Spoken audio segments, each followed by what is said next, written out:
میری شادی ہو گئی تھی۔ شادی کوئی میرے لیے خوابناک سفر نہیں تھا، بلکہ ذمہ داریوں کا ایک بوجھ تھا، کیونکہ میرا شوہر طلاق یافتہ تھا۔ اس کی اپنی بیوی سے طلاق ہو گئی تھی اور اب ان کی اپنی بیٹی 17 سال کی تھی۔ ہماری جب شادی ہوئی تو میں بیوہ اور وہ طلاق یافتہ تھے۔ انہوں نے مجھ سے کہا تھا کہ میں یہ شادی صرف اور صرف اپنی بیٹی کی خاطر کر رہا ہوں۔ میری یہ بات مجھے ہضم نہیں ہوئی تھی۔ مجھے ایسے لگا تھا جیسے بات دراصل کچھ اور ہو، لیکن ہمیں بتایا کچھ اور جا رہا ہے۔ اگر بیٹی ہی کے لیے شادی کرنا ہوتی تو تب کرتے جب ان کی بیٹی بہت چھوٹی تھی۔ اسے ایک ماں کی ضرورت تھی، اب تو اسے شوہر کی ضرورت تھی۔ پھر بیٹی کی خاطر مجھ سے شادی کرنے کی کیا ضرورت تھی، وہ بھی جبکہ اس کی عمر 17 سال تھی۔ خیر، میں نے اور کوئی بات تو نہیں کی تھی، بس اماں سے اتنا پوچھا تھا کہ اب وہ مجھے خوش تو رکھ پائے گا نا۔ اماں نے مجھے بہت زیادہ گارنٹی دی اور کہا کہ تم اس کی بیٹی کا خیال رکھنا، وہ تمہارا خیال کرے گا۔ یوں میں مصلحت کے تحت اس رشتے میں بندھ گئی تھی۔ لیکن عجیب سی بات تو یہ تھی کہ اس شادی میں بارات لے کر آنے والے میرے شوہر کے رشتہ دار نہیں، بلکہ ان کے دوست تھے۔ میرے شوہر نے یہی کہا کہ میرے دوست ہی بارات لے کر آئیں گے، رشتہ داروں کو پتہ چل گیا تو خواہ باتیں کریں گے۔ مجھے بھی زیادہ کوئی چونچلے نہیں کرنے تھے، کیونکہ یہ میری دوسری شادی تھی، اور دوسری شادی پر انسان کا رویہ بڑا مختلف ہوتا ہے۔ پہلی شادی جیسا جوش اور خوشی نہیں رہتی۔ ہم دونوں کی دوسری شادی تھی، اسی لیے کوئی اتنی زیادہ امیدیں بھی وابستہ نہیں تھیں۔ یوں میں بیاہ کر اپنے شوہر کے گھر آ گئی۔ خوش بھی تھی کہ چلو اب میں اپنے گھر کی ہو گئی ہوں، لیکن ابھی تک میں نے اپنے شوہر کی بیٹی کو نہیں دیکھا تھا۔ میں اپنے حجرہ عروسی میں بیٹھی۔ آذر، آپ نے مجھے اپنی بیٹی سے نہیں ملوایا جس کے لیے آپ نے مجھ سے شادی کی ہے۔ ارے ہاں، میں اسے بلانا تو بھول ہی گیا۔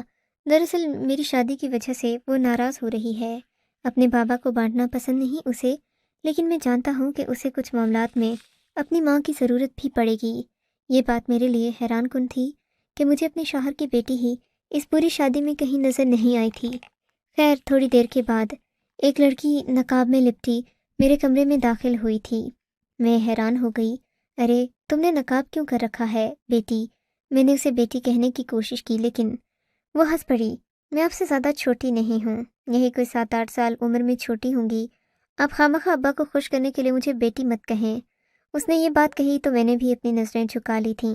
واقعی وہ مجھ سے زیادہ عمر میں چھوٹی نہیں تھی، صرف 8-10 سال کا فرق ہوگا۔ خیر، اس نے مجھ سے زیادہ بات نہیں کی، اپنے چہرے کو نقاب میں چھپائے رکھا۔ اس کی یہ حرکت دیکھ کر مجھے بات سمجھ نہیں آئی تھی۔ میں نے اپنے شوہر سے کچھ نہیں پوچھا۔ میں شادی کی اس لمحے کو اس طرح کی فضول باتوں میں ضائع نہیں کرنا چاہتی تھی، لیکن اگلے دن ایک اور واقعہ ہو گیا۔ میرے اماں ابا مجھ سے ملنے کے لیے آئے۔ اماں ابا کے ساتھ میرا بھائی اور چھوٹی بہن بھی تھے۔ ہم سب لوگ میز پر بیٹھے ناشتہ کر رہے تھے کہ تبھی میری بیٹی، یعنی کہ میری سوتیلی بیٹی، میری اماں کے سامنے آ گئی، لیکن فوراً ہی اس نے اپنا چہرہ نقاب سے ڈھانپ لیا تھا۔ ابھی تک تو میں نے بھی اپنی بیٹی کو صحیح سے نہیں دیکھا تھا، لیکن ایسے لگتا تھا جیسے وہ مجھ سے بہت بڑا سچ چھپا رہی ہو۔ اماں سے بھی منہ پھیر کر وہ چلی گئی تھی۔ بعد میں اماں نے مجھ سے گلا بھی کیا کہ یہ کیسی لڑکی ہے جس نے میرے سلام کا جواب بھی نہیں دیا، لیکن میں خاموش ہو گئی۔ لڑکی کے بارے میں کوئی ایسی بات نہیں کرنا چاہتی تھی کہ میرے شوہر کا دل مجھ سے خفا ہو، سو میں خاموش ہو گئی۔ اماں ابا کے جانے کے بعد میرا شوہر میرے پاس آیا اور بولا، مجھے تمہاری چھوٹی سی مدد کی ضرورت ہے۔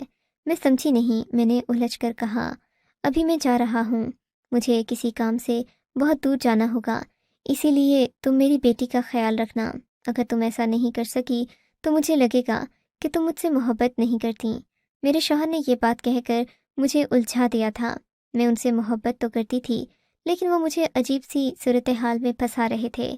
میں اب اس لڑکی کا کیا خیال رکھتی، جبکہ میرے اپنے ذہن میں اس کے متعلق کوئی واضح تصویر نہیں تھی۔ میں یہ نہیں جانتی تھی کہ اسے کیا پسند ہے، کیا نہیں پسند، مزاج کیسا ہے، وغیرہ وغیرہ۔ یہ سب تو اس کی ماں کو پتہ ہوگا، لیکن میرے شوہر نے یہ ذمہ داری میرے سر پر ڈال دی تھی، سو میں نے حامی بھر لی۔ اگلے دن میرا شوہر گھر سے چلا گیا۔ اب میں اپنی سوتیلی بیٹی کے ساتھ اکیلی رہ گئی تھی۔ تھوڑی دیر کے بعد گھر کے موبائل کی گھنٹی بجی۔ میں نے فون اٹھایا، میرے شوہر کی کال تھی۔ کہنے لگے کہ میری بیٹی کا خیال رکھنا، اور ہاں، اسے کمرے میں اکیلا مت چھوڑنا۔ آج تو بالکل نہیں، جب میں ہوتا ہوں تب کی بات الگ ہے، لیکن اب تم میری بیٹی کو اکیلا مت چھوڑنا، اس کے کمرے میں ہی رہنا۔ پتہ نہیں میرے شوہر کو اپنی بیٹی کے بارے میں کیا وہم ستاتا رہتا تھا۔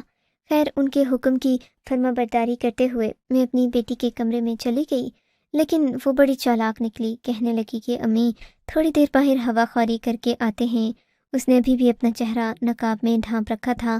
کمرے میں آتے ہی اس نے فوراً اندھیرا کر دیا، جیسے وہ نہیں چاہتی تھی کہ میں اسے کسی بھی حالت میں دیکھ سکوں، یا اس سے کوئی بات کرنا چاہتی تھی کہ وہ مجھ سے کیا بات کرتی ہے، کیا کہتی ہے، اس کے کیا خیالات ہیں۔ ہوا خوری کے لیے ہم باہر گئے تو وہ بہت زیادہ بے چین دکھائی دے رہی تھی۔ تھوڑی دیر کے بعد کہنے لگی میں اپنے کمرے میں کوئی چیز لے کر آتی ہوں۔ یہ کہہ کر محترمہ اپنے کمرے میں چلی گئی اور میں تو اس کا راستہ دیکھتی رہ گئی۔ اس کے بعد وہ باہر نہیں آئی، مجبوراً مجھے ہی اندر جانا پڑا۔ ہم تو ہوا خوری کے لیے آئے تھے، لیکن محترمہ اندر کمرے میں جا چکی تھیں۔ میں نے سوچا کہ میں اس کا پیچھا کروں، پھر یہ بات غیر اخلاقی بھی لگی۔ تھوڑی دیر کے بعد میں بھی اندر آ گئی۔ میں نے ویسے ہی دیکھا تو اس کا کمرہ اندر سے بند ہو چکا تھا۔ میں نے سوچا کہ میں دروازے پر دستک نہیں دوں گی، اپنے کمرے میں چلی گئی۔ تبھی میرے شوہر کا فون آ گیا۔ کیسی ہو؟ کیا کر رہی ہو؟ میری بیٹی کہاں ہے؟ انہوں نے فون کرتے ہی اپنی بیٹی کے بارے میں پوچھا۔ میں نے کہا کہ اس طرح ہم ہوا خوری کرنے کے لیے باہر گئے تھے، واپس آ کر اس نے اپنے کمرے کا دروازہ بند کر دیا۔ میں نے بھی دروازہ نہیں بجایا۔ میری بات سن کر وہ پریشان ہو گئے۔ نہیں، تمہیں اس کے کمرے میں جانا پڑے گا، ابھی جاؤ اور اس کے ساتھ سو، اسے اکیلا نہیں چھوڑ سکتے ہم۔ یہ کہہ کر میرے شوہر نے تو فون بند کر دیا۔ میں ان کی اطاعت کرنے پر مجبور تھی۔ میں نے جا کر سدرا کے کمرے کا دروازہ بجایا۔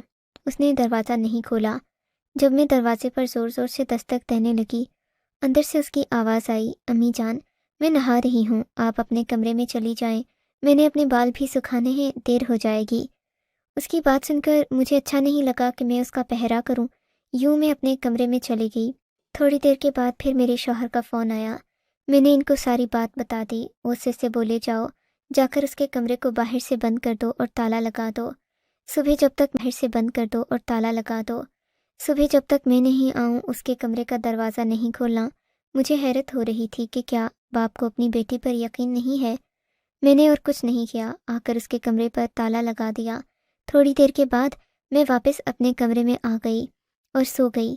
صبح جب میری آنکھ کھلی تو میرے شوہر گھر آ چکے تھے، لیکن وہ بہت پریشان لگ رہے تھے۔ کہنے لگے کہ میں سدرا کی وجہ سے پریشان ہوں۔ میں نے پوچھا کیوں؟ بولے کہ وہ اکثر اکیلی رہتی ہے، مجھے اس کا اکیلے رہنا پسند نہیں۔ میں نے کہا کہ میں اپنے میکے والوں سے ملنا چاہتی ہوں۔ بات آئی گئی ہو گئی اور یوں سدرا بھی اپنے کمرے میں ہی بیٹھی رہ گئی۔ لیکن جب اس بار میں اس کے کمرے میں گئی تو وہ مجھے نفرت بھری نگاہوں سے دیکھ رہی تھی۔ مجھ سے کہنے لگی کہ امی میں نے تو آپ کو اپنی سگی ماں جیسا سمجھا تھا، لیکن آپ نے میرے ساتھ اچھا نہیں کیا۔ آپ نے ابو کو تمہارے باپ کو تمہارے بارے میں کچھ بھی نہیں کہا، تم خواہ مجھ پر شک کر رہی ہو۔ بولی کہ میں شک نہیں کر رہی، آپ مجھے سچ سچ بتا دیں۔ میں نے خاموشی اختیار کر لی۔ تھوڑی دیر کے بعد میرے میکے والوں نے آنا تھا۔ میں اپنی بیٹی سدرا سے کوئی بحث نہیں کرنا چاہتی تھی۔ کافی دیر گزر گئی تھی۔ میں اپنے گھر والوں کے لیے تیاری کر رہی تھی، کھانا بھی اچھا پکایا تھا۔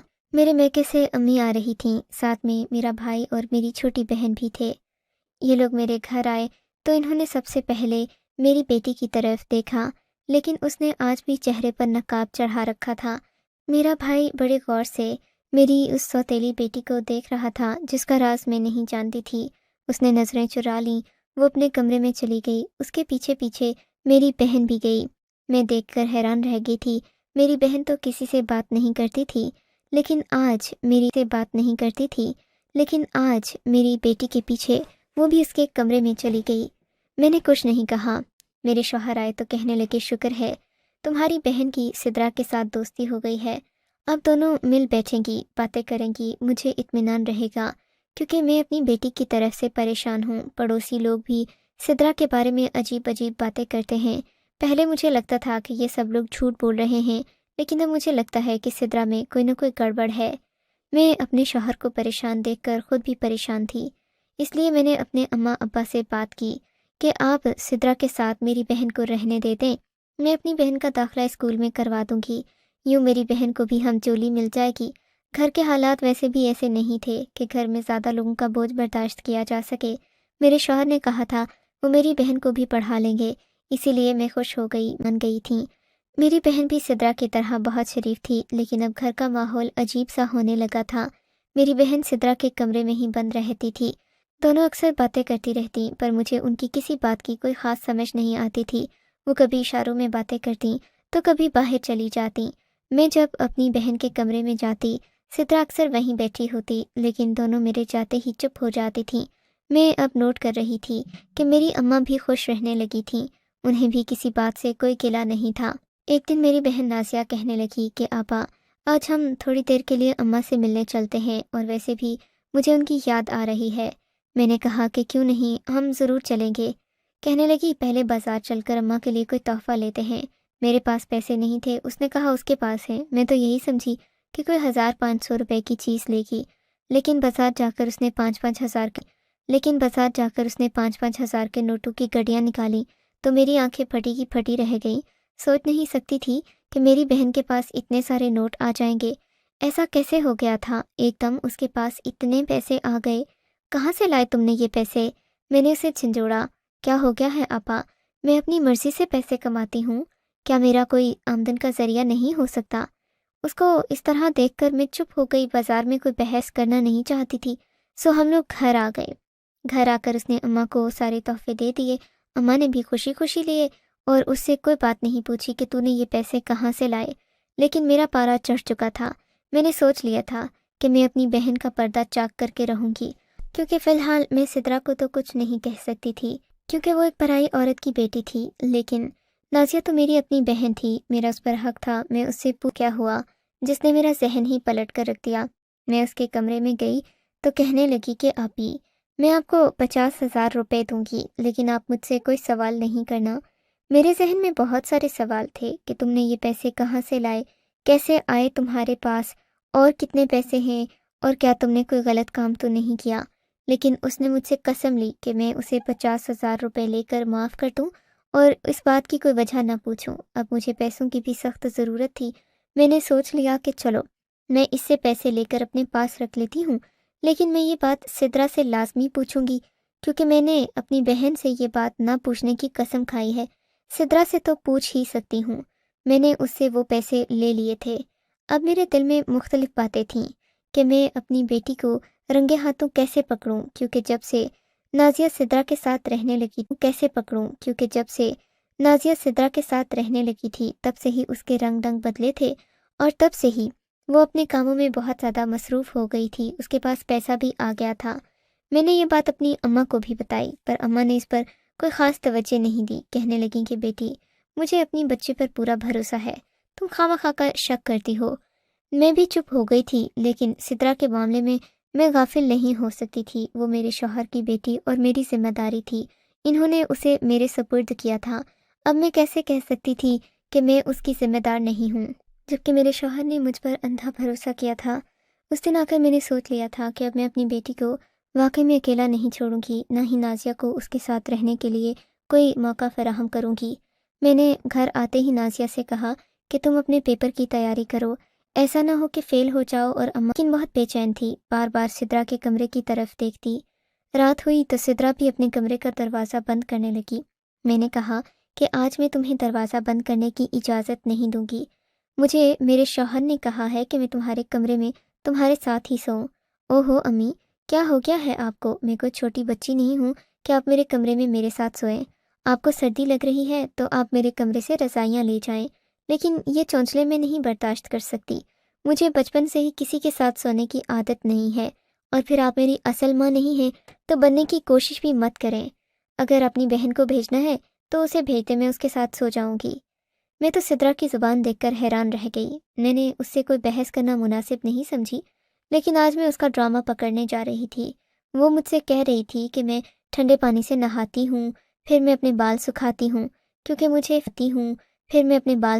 ہوں کیونکہ مجھے فیشن کرنے کی بہت عادت ہے۔ میں کبھی بھی نہیں چاہتی کہ میں گندی میلی رہوں، اسی لیے میں روز ٹھنڈے پانی سے نہاتی ہوں۔ اور آپ کیا میرے کمرے میں تانگ چھانک کرتی رہتی ہیں؟ مجھے اچھا نہیں لگتا کہ جب میں غسل خانے میں ہوتی ہوں تو کوئی کمرے میں بیٹھا ہو۔ میں اس کی بات تو سمجھ گئی تھی، لیکن یہ بھی جانتی تھی کہ جو وہ کہہ رہی ہے وہ بالکل بھی سچ نہیں ہے، اور پھر کمرے میں کسی کو آنے نہیں دیتی تھی۔ اس دن میں نے سوچ لیا کہ میں اپنے موبائل کا کیمرہ سدرا کے کمرے میں لگا دوں گی۔ میں نے پھر اپنی بہن نازیہ کو بھی منع نہیں کیا۔ میں نے کہا اگر تم نے جانا ہے، اس کے ساتھ کھیل کود کرنی ہے تو کر لو،